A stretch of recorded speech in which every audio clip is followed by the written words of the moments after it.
Hi, I'm Theo, 29, and I realized my girlfriend might not actually exist. Not in a philosophical way like, we're all stardust, but in the literal, there is no record of this woman anywhere on Earth kind of way. We met 9 months ago at a mutual friend's birthday dinner. She showed up late, in this vintage denim jacket and bright red lipstick, and somehow made "Sorry I'm late" sound like a love confession. Her name, she said, was Nora Vale. It sounded cinematic. She said it like it had weight. The way she smiled when I repeated it made me think she liked how it sounded next to mine. We started dating right away. She was funny, sharp, quick with comebacks, but she dodged questions about the basics: childhood, family, even where she went to college. She said she'd moved a lot and didn't want to bore me with a dozen half-told stories. It was charming then. The weirdness started small. Her phone number never showed up as a normal contact, just private caller. Whenever I texted her, she replied through some encrypted app that deleted messages after a day. I use it for work, she said. Security protocols. She worked in data consulting, which was vague enough to sound real. Then came the night I tried to tag her in a photo on Instagram. I searched her handle, nothing. I asked if she deleted it, and she laughed like I was being naive. You think I want advertisers tracking me? She said. That was fine. Lots of people go off-grid. But when I asked our mutual friend Sarah, the one who'd introduced us, how she knew Nora, Sarah blinked and said, "Who?" I reminded her. "The dinner, the girl in the denim jacket." Sarah frowned and said, "I don't think I brought anyone that night." I thought she was joking. Then she swore she'd come alone. I laughed it off, but something cold crawled up my spine. I remembered that night clearly. Nora had walked in, sat next to me, ordered a whiskey sour. Everyone had seen her. There were group photos, except when I scrolled back through the album on Facebook, she wasn't in any of them. Not blurred. Not cropped. Just gone. Like she'd never been there. When I mentioned it to Nora the next morning, she smiled that same calm, unnerving smile she always gave when she wanted to steer the conversation somewhere else. "Maybe you're remembering wrong," she said. But I wasn't. I could still picture her hand brushing mine under the table, still hear the exact tone of her laugh when I told her about the time my landlord's cat broke into my fridge. That night, I opened every photo from that party on my laptop, zooming in on the reflections in glasses, mirrors, windows, looking for her face anywhere. And in one of them, in the warped reflection of a bar mirror, there she was standing right behind me, staring at the camera. Only thing is, her eyes were looking the wrong way. I didn't sleep that night. Every time I closed my eyes, I saw her in that reflection, frozen, unblinking, her pupils catching the flash like an animal's in the dark. The next morning, I tried to be normal. Coffee. Shower. Pretend my girlfriend wasn't maybe a ghost in JPEG format. When Nora texted, "Breakfast?" I said sure, because what else was I supposed to do? We met at a diner near my apartment. She looked perfect as always, no makeup, oversized sweater, hair pulled into a loose bun that somehow still looked styled.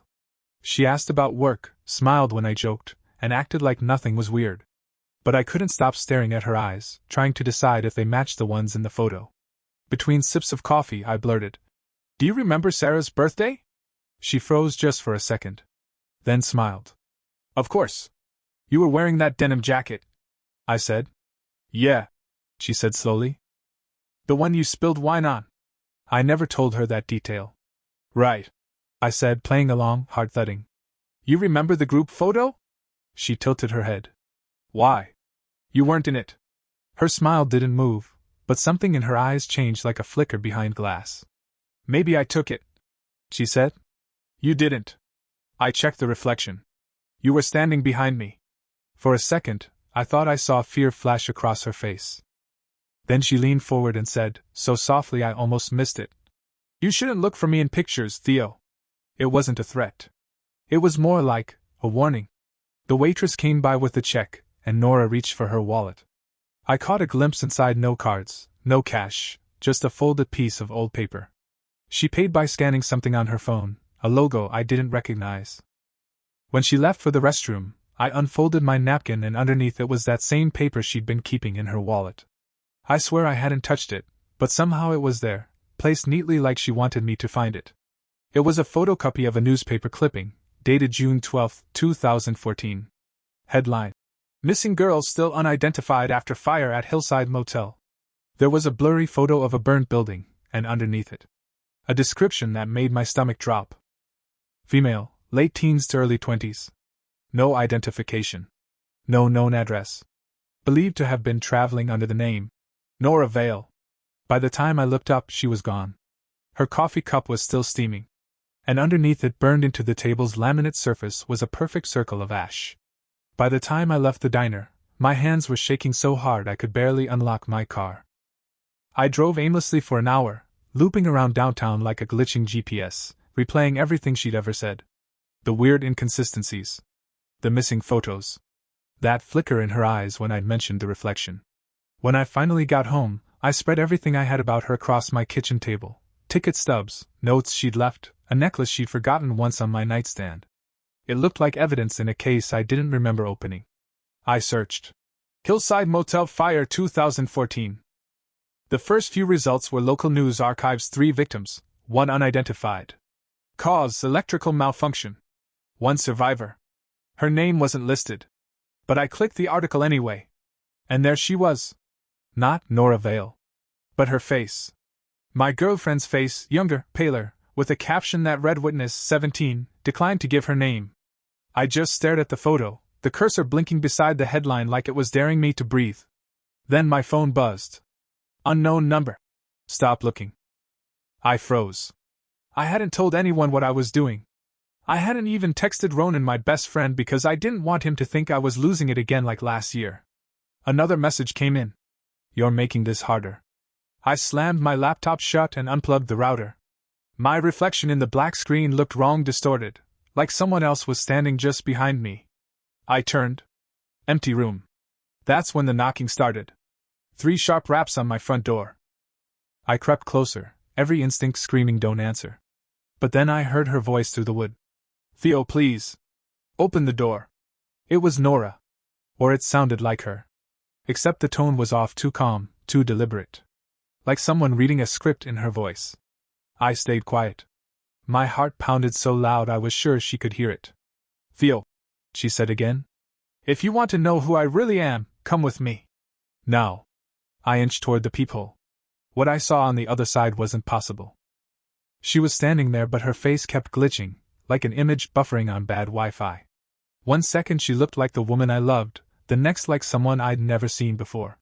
Her features blurred and reformed, and in the moment before I stumbled back, I could have sworn I saw firelight flickering behind her eyes. When I looked again, she was gone. No footsteps. No sound. Just a faint burn mark on the wood where her hand had touched the door. And beneath it, scratched into the paint, Hillside 217. I didn't go near that door for hours. I just sat on the floor, staring at that black scorch mark and the carved words, Hillside 217. Around 3 a.m., curiosity finally outweighed fear. I opened my laptop again, connected my phone's hotspot, and started digging. Hillside Motel had been demolished 5 years ago. Number 217, no building, just a fenced-off lot off Route 11, about 2 hours outside the city.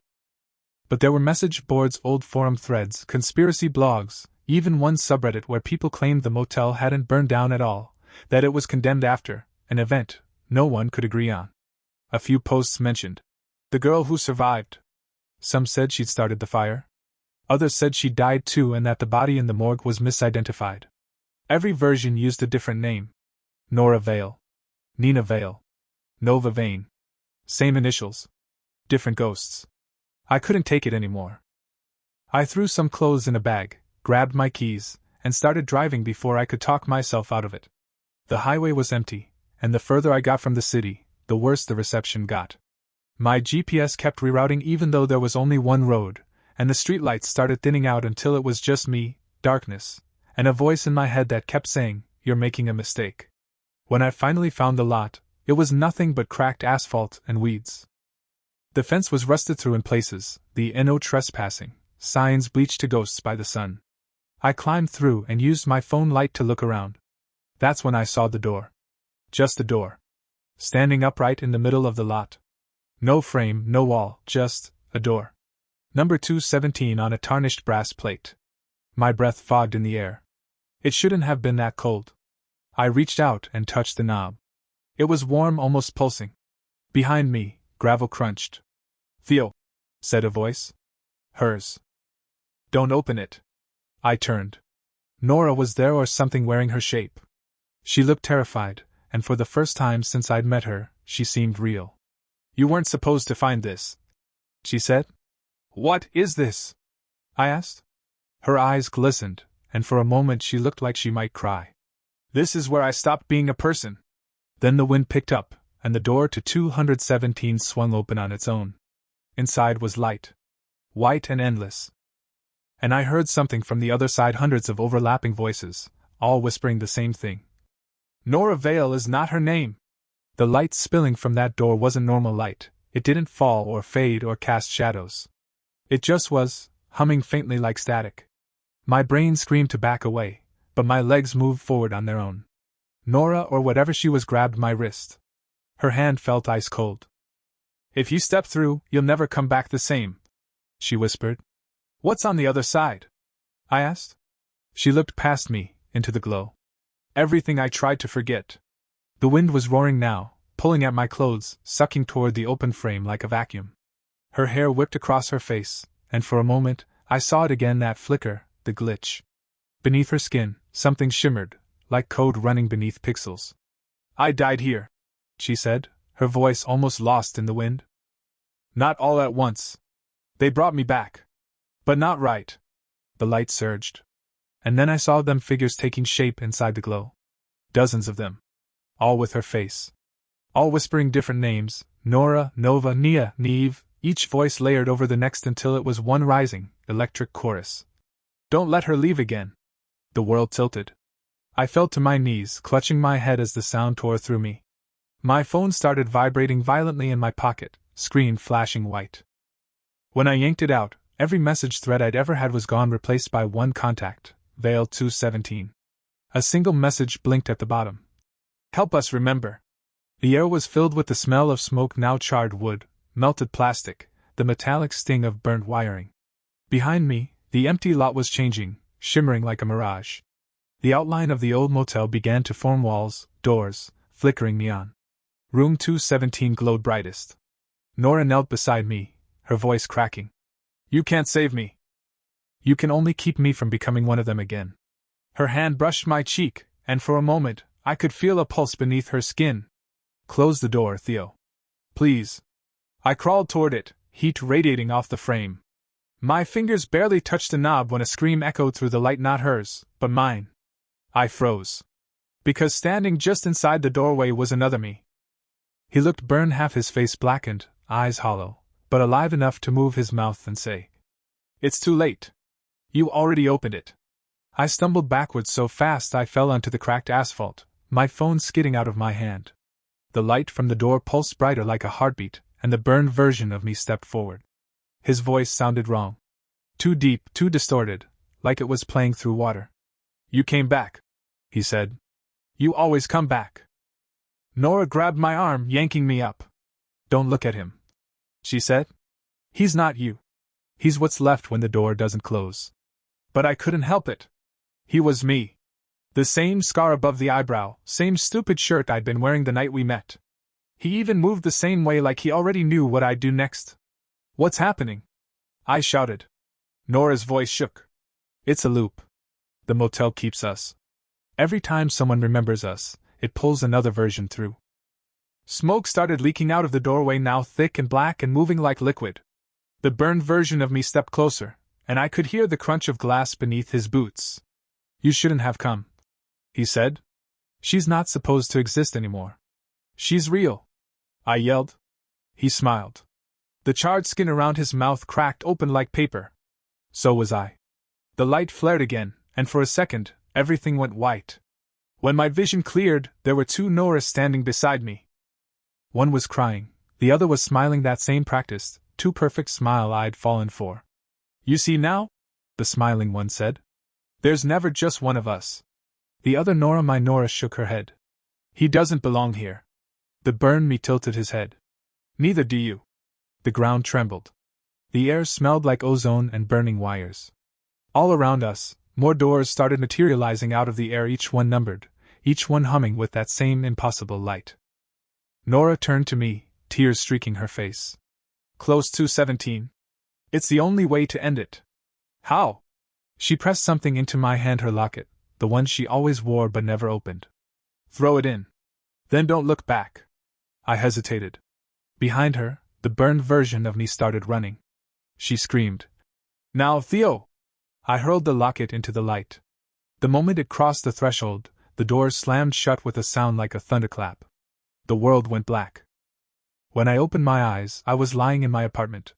The clock read 3:17 a.m. My clothes reeked of smoke. On my table sat her locket. Still warm. And inside, where a photo should have been, was a small, black key. Stamped on the metal were 3 words, "Do not return." For 3 days, I didn't leave my apartment. I taped over the peephole, unplugged every device, even covered my mirrors with towels because every time I caught my reflection, it looked a half-second behind. The key sat on my desk, gleaming like it was waiting for me to figure out what door it wanted. I called Ronan, finally, just to hear someone else's voice. He joked at first, said I sounded like I'd been watching too many creepypastas. But when I told him about the fire, the door, the doubles, his voice dropped an octave. Man, he said, you remember last year? When you had that panic episode after the break-in? You kept saying someone erased pictures from your phone. Yeah, I said. You also said you were seeing someone named Nora. But we never met her. That made my stomach twist. I hung up and opened my photo gallery. Hundreds of shots from the past year, but every one where Nora should have been was empty space. A hand resting on air, a shadow that didn't match mine, a lipstick print on a glass with no one beside it. That night, I dreamed of room 217 again. I was standing outside it, holding the key, while the burned version of me whispered through the crack in the door. You closed it for her. Now you have to close it for you. I woke up gasping. The key was in my hand. Cold. Heavy. I needed answers. I went back online, this time searching my own name alongside the motel. And there it was, an old police report buried in local archives.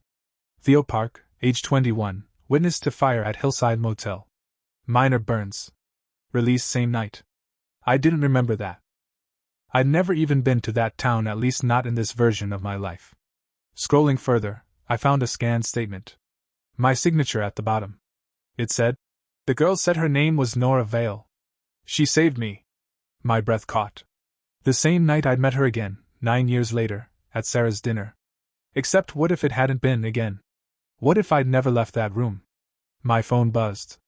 Unknown number. Same one as before. Vale 217. The key isn't for a door. It's for a choice.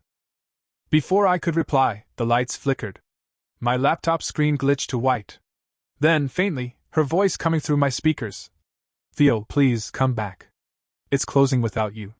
And in the reflection on my dark window, I saw at room 217's door, faintly glowing behind me like it had grown out of the wall. The key in my hand began to burn.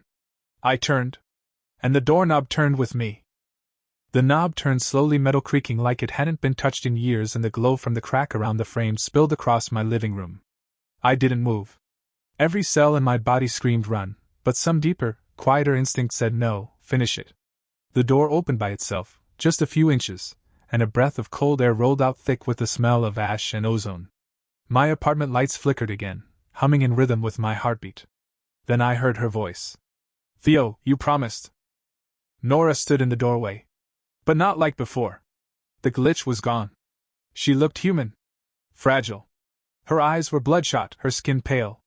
The faint outline of burn scars climbed up her neck like vines, but she was real. You weren't supposed to find me again, she said. Every time you do, it starts over. I tightened my grip on the key. What is this? Why me? She stepped closer.